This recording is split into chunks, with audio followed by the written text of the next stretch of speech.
there, Lindsay here, the Frugal Crafter. Today I have a Frugal Friday tip to share, and it's a quick one, but I think it's pretty useful, and that would be my marker storage here. I recently got some new Copic markers, and I wanted to take all my other Copic markers out of my main marker rack and kind of put them all together so that I could see what I have and test and see how well they were holding up. And I made this divided little rack out of a fridge bin, and this is how I did it, and I have some room to expand if I want to. I don't anticipate I'm going to expand, but I might put my re-inkers down here in the front. I'm not sure. And if I have a few random ones, like I think I might have an extra cool gray and warm gray kicking around here somewhere, maybe in a to be re-inked pile, I don't know. But what I did here was I just took a fridge bin that I had lying around. If you want, you can go buy one, or you can use any box that you have. Then I took some matboard scraps because I cut my own picture frames, and you always have these like bits of matboard left over. And I made a template, and I didn't, this isn't a very scientific thing, but I basically just kind of measured the height of this box. And it slopes to the front, so they're a little shorter as you get front, so about 3.5 inches high and about, I think it was about 5 inches wide with a taper. So I basically made myself one that fit well, and then I used that to trace out a bunch of other templates.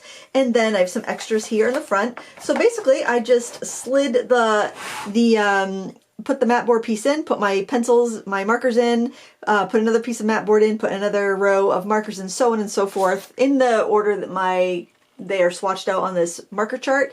And there you have it. Very easy to make. All you need is some cardboard or matboard and a box. I mean, really, you can dig through your recycling bin and you can make something with what you have. But I really like the fridge bin because I can put that on a drawer and pull it out. I can rest this on its side. What I'd probably do is like tip it up like this, so it's slightly sloped, and I've got like the lip of the fridge bin to keep it up. But with Copic markers, because they're airtight, they say you can store them on their end if you want to. I'll probably flip it on its side just to keep, you know, just because that's how I store my markers. But anyway, I thought you might use this idea in your own studio, and I think it looks really nice. Now, these are tapered, and I was thinking about putting a piece of plexiglass somehow like nestled down in there to keep them straight.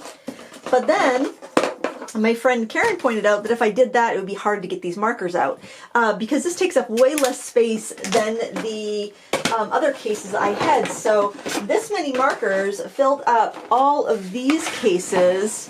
These are my Blick Studio cases. This was a Copic case plus a few little sleeves that I had saved. So this takes way less space. Like I couldn't put this into that rack if I wanted to keep it together. And it takes up way less space, and I'm able to have all my markers to hand really easily. So I hope you found this helpful, and you'll give something a try like that in your own studio. Remember, use what you have, make your supplies so that you can actually get to them and use them and enjoy the products that you have collected over the years. And make art for goodness sake. Thanks for watching. Please give me a thumbs up if you enjoyed it. Until next time, happy crafting. Bye.